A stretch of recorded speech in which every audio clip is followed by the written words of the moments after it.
कहानी है रामपुर गांव की, जहां के मर्द महिलाओं को हमेशा नीचा दिखाने की कोशिश में रहते हैं। अरे अभी तक खाना नहीं आया क्या? मुझे एक और शादी करने की जरूरत है। नहीं जी नहीं, ऐसा मत करना वरना मैं कहाँ जाऊंगी। खाना लेकर मैं अभी आई जी। गांव की पंचायत में भी फैसले हमेशा औरतों के खिलाफ ही रहते हैं। मैं जो फैसला सुनाता हूँ वो भगवान की आज्ञा होती है। इस लड़के ने अपने मन से शादी करके अच्छा नहीं किया। लड़के को घर भेज दो और इसकी शादी इसकी जाति की किसी लड़के से करवा दो, लेकिन ये लड़की इसे तो गांव के बाहर निकाल दो। नहीं नहीं जमींदार साहब, ये क्या बोल रहे हैं? ऐसा नहीं हो सकता। मेरी बेटी मासूम है, इसे अच्छे बुरे की समझ नहीं है। अरे कहाँ जाएगी ये बेचारी? कहाँ जाएगी? इतनी चिंता है तो पूरे परिवार का गांव निकाला कर देते हैं। बेचारी पूरे बसे बसाए परिवार को गांव छोड़ना पड़ता है। चाहे जो हो, अगर बेटियों को कंट्रोल नहीं कर सकते तो गांव में रहने का कोई मतलब नहीं है। यहाँ औरतों को दब कर रहना होगा। कोई भी अपने हिसाब से कुछ नहीं कर सकता, सब ईश्वर की मर्जी से ही होगा। तभी गांव का एक आदमी दौड़ा दौड़ा आता है। सरपंच साहब, जमींदार साहब, वो कालिया है ना, उसकी बेटी पढ़ने के लिए शहर जा रही है। अच्छा, ये कब हो गया? और कालिया की हिम्मत कैसे हो गई ऐसा करने की? लेकर आओ उसे और उसकी बेटी को। बस फिर क्या था, हाजिर हो जाते हैं कालिया और उसकी बेटी सरपंच के सामने। अरे कालिया, ये क्या सुनने में आ रहा है? बेटी को इंजीनियर बना रहा है तू? और ये बता, गांव में तो स्कूल नहीं है, फिर कहां से इतनी क्लास पास कर गई तेरी बेटी? राधा, जो कि कालिया की बेटी है, उसे लगता है कि सरपंच उसकी तारीफ कर रहे हैं। सरपंच जी, मैंने ऑनलाइन पढ़ाई की है, डिस्टेंस लर्निंग से। सभी में मैंने अच्छे नंबर पाए हैं, जिसे देखते हुए शहर की इंजीनियरिंग कॉलेज में मुझे स्कॉलरशिप मिली है। वाह जी वाह, क्या होती है ये? पहले तो ये बताओ, फिर आगे की बात करते हैं। पूरा गांव राधा की बात सुन रहा था और राधा बोलती जा रही थी। तो ऐसे मैं फ्री में एक अच्छी शिक्षा लेकर गांव में जो कुछ परेशानियां हैं, जैसे बिजली, पानी और इंटरनेट जैसी समस्याओं के लिए काम करूंगी। मैं गांव को शहर से जोड़ने के लिए पुल का निर्माण करवाने का प्रस्ताव रखूंगी। मुझे पूरी उम्मीद है कि जल्द ही हमारा गांव भी तरक्की की राह पर चल पड़ेगा। राधा की बात सुनकर सारे गांव वाले ताली बजाने लगते हैं। सरपंच को समझ नहीं आता कि वो क्या करे। चुप रह नादान लड़की, गांव के खिलाफ जाने के लिए तुझे गांव से बेदखल कर दिया जाएगा, वो भी पूरे परिवार के साथ। और हाँ, अगर ठीक से गांव में रहना चाहती है तो ये पढ़ाई लिखाई छोड़ दे। हम तेरे लिए गांव का कोई होनहार लड़का देखेंगे। तभी गांव का एक आदमी बोल पड़ता है। अरे नहीं नहीं सरपंच जी, राधा बिटिया जो बता रही है, अगर वैसा हो जाए तो हम लोगों को पैसा कमाने के लिए बाहर नहीं जाना पड़ेगा। हाँ जी, और ना ही कोसों दूर पानी के लिए भटकना पड़ेगा। हमारे बच्चे भी अच्छी पढ़ाई कर सकेंगे और आगे बढ़ेंगे, ना कि हमारी तरह खेती करते बैठेंगे। क्यों गांव वालों, राधा बिटिया का साथ देना चाहिए ना। सरपंच देखता है कि गांव राधा के साथ है तो वो चुप हो जाता है। वो घर आकर अपने सलाहकार से बात करता है, जो बहुत ही चालाक किस्म का इंसान होता है। अरे सरपंच साहब, आपको बहुत ही होशियारी से काम लेना पड़ेगा।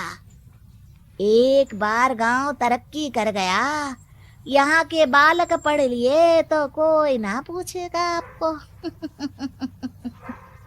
और फिर ये जो बेटा और बेटी है ना आपके, इनको भी आम लोगों की तरह ही जीवन जीना होगा। हाँ, लेकिन करे तो क्या करे? वो ना आप मुझ पर छोड़ दीजिए, बस मैं जैसा बोलूं करते जाइए।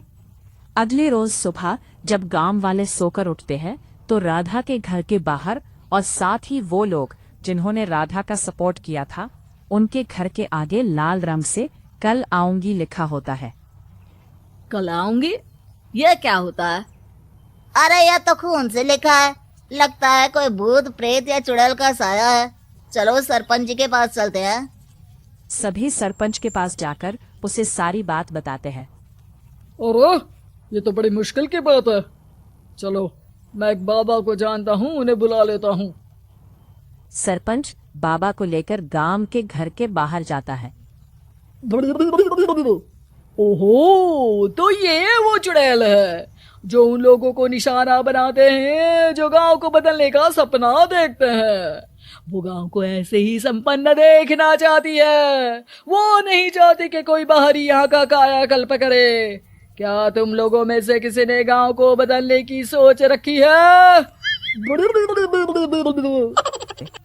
तभी राधा की माँ रोते रोते आती है। मेरी राधा घर से गायब हो गई है। अरे कोई तो बचाओ, मेरी बच्ची कहाँ गई?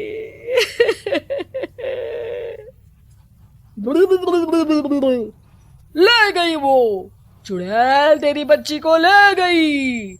अब वो उसे श्रापित करके छोड़ेगी। उस पर चुड़ैल का साया हो जाएगा। तभी बुरी सी हालत में राधा भी वहां आ जाती है। उसके बाल चुड़ैल की तरह फैले होते हैं और कपड़ों में खून लगा होता है। सभी राधा को देखकर डर जाते हैं। माँ, पता नहीं मुझे कौन उठा कर ले गया था। अरे दूर दूर हो जा चुड़ैल, अब हम लोग इस गांव में नहीं रुकेंगे। अरे कैसी बातें कर रहे हैं आप?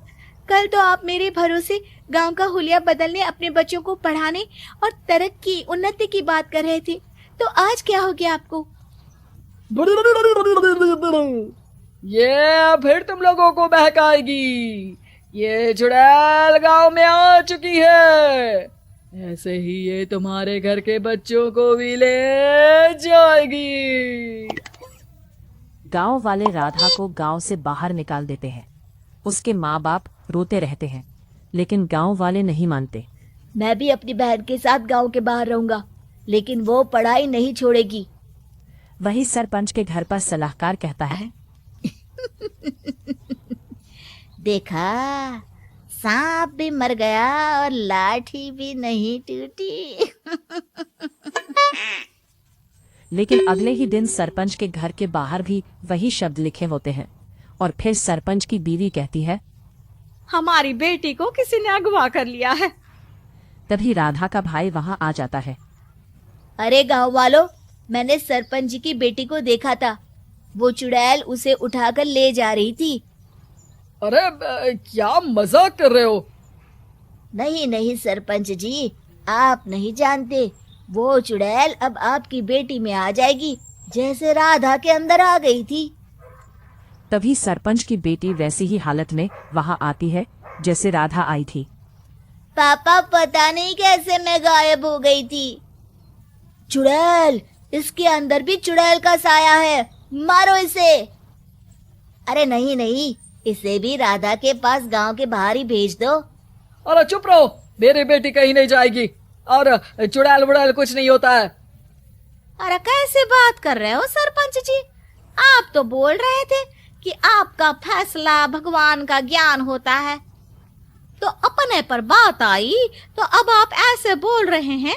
अरे ना ना ना, आपको अपनी बेटी को त्यागना ही होगा। अरे बुलाओ बाबा को।